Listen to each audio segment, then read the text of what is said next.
Yesterday, I was up at 4:45 and on Twitter. And what's weird about that is it was a Sunday. Usually I'm not doing that unless it's a Saturday.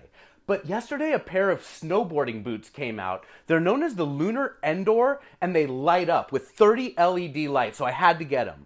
Unfortunately, I missed out on Twitter, so I went over to Nike Santa Monica, which is about an hour away from where I live. And I was the first person there at about 7 o'clock in the morning, waiting for the store to open at 10 so I could buy those snowboarding boots. And a bunch of people started showing up after me and lining up behind me. And they were lining up for this pair of shoes, the Kobe 2 that came from the Prelude Pack. Nike's doing RSVPs, which means you have to go on Twitter and RSVP for your pair, but these were the unclaimed pairs. And I couldn't believe it, but there was a line of about a dozen or so people waiting at Nike in the hopes that there were unclaimed pairs. And there were. And these shoes retail for $200. It's absolutely insane. So as a prelude to the Kobe 9, which isn't coming out for a couple months, Nike has for the first time ever started retroing Kobe's shoes. And they're doing them week after week after week. Last week we got these 2s, and the week before that was the 1s. Next week will be the 3s, so on and so forth, all the way till the 8s, and then the 9s that are made out of Flyknit are going to come out. This retro of the Kobe line means a lot for a lot of different reasons, and Nike's testing us, and they're testing a few things. First and foremost, they're testing how we're going to respond to the $200 price point. And people are lining up in the hopes that they're going to get unclaimed pairs the day after the release. So that tells you that Nike can for sure get away with the $200 retro price point on Kobe's. Then, of course, they're checking out whether or not retroing the Kobe line will be successful. And of course it is. They're showing up with these pop-up displays at Nike stores across the country that has these shoes in a museum-like format, where they're on sort of pillars, if you will, behind glass, the Kobe 1 through the 8, celebrating the historic achievements in Kobe's career.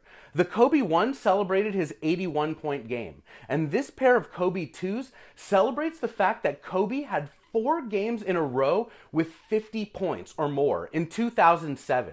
The shoes are made to look like marble. Come have a look right here at the marble pair. You're going to notice that it's sitting next to and on top of a marble table. This marble table was in my house when I was a child. I'm very nostalgic and very sentimental, and I'm kind of a pack rat, which really suited me well when I was building the ShoeZeum because I never throw anything away. But I've kept this marble table all these years. It was in my house like 25 years ago when I was a kid, and I had no idea what I was keeping it for, but it turns out to be a great prop for these shoes that are inspired by marble. And the reason why they're inspired by marble is because Kobe was reshaping and sculpting and redefining history with his 4 50-point games in a row. There was an amazing sculpture on display at the Nike Vault that was made out of marble commemorating those games. So there's another thing that Nike's testing.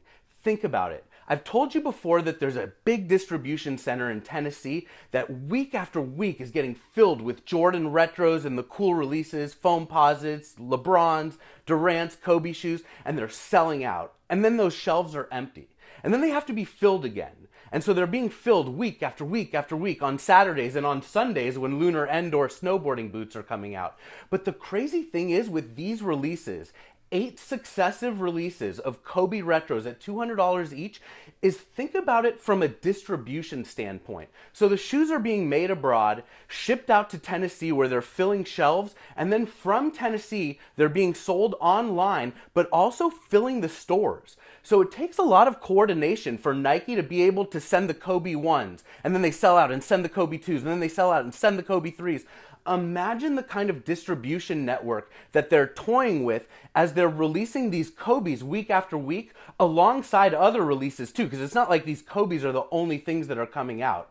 Nike is getting stronger and stronger, not only as a wholesaler, but also as a retailer, bringing the shoes directly to the consumers, which is more profitable to Nike than them supplying other retailers and selling them at a wholesale rate. But think about what's going on here. I mean, the coordination necessary to retro 8 shoes successively, fill shelves and empty them, and refill them and empty them at $200 each, they're going to start doing this with the LeBron shoes too.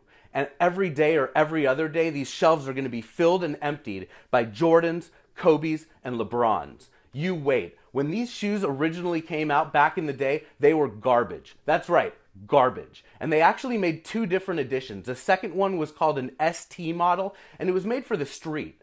Not street basketball like the Air Raid in the 90s or the Battleground foams in the 2000s, but made for the street like for casual wear.